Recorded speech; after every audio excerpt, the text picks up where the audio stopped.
Well, I can only sum it up in one way. I am just amazed.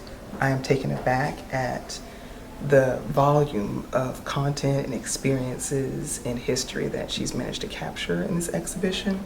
Priscilla is an artist, historical researcher, and she's given us a gift in sharing these memories that have been stored in her camera for decades with everyone. I actually was just joking with someone saying, this is the most Freedmanstown exhibition that's been in Freedmanstown and in this historic library slash research center since it's been a high school historically, because it's capturing so much of the history, the story, modern interpretations, how the past connects to the present, and it's just something that you're not going to really find anywhere else.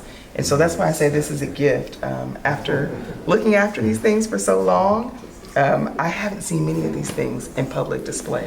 And so I'm happy that she's sharing it with the world. I invite everyone to come and see it. Okay. One more question. I know you say you like these two exhibits. What is it about these exhibits that you like specifically? So this photo in particular, which is a inkjet on dye bond photo, one, I love the metallic nature of it. It gives it a very kind of fresh, shimmery effect. If you know anything about the history of Freedmanstown, you know that it started on the banks of Buffalo Bayou, and there's many pictures from back in the day of folks on that bank getting baptized and folks coming down, the revivals right on the banks. That's where it started. People don't really remember that that's history, Houston's history. You know, Bethel is still standing. I did an episode of Top Chef capturing the heart and soul and thoughts about Freedmanstown in that historic structure. My family and my history is connected back to this place.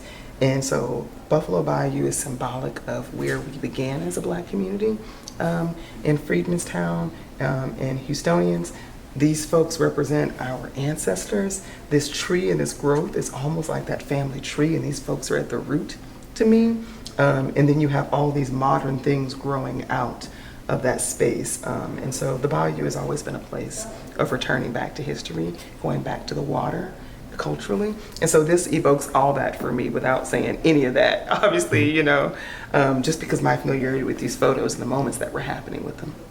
Okay, do you have any personal words for the artist herself? Girl, thank you. And it's about time that you share the rest of this with us. Now we know you have about 60, 70 more of these in the queue, so please continue sharing, continue spreading this around. We miss seeing this work from you, so thank you for sharing it. We want more.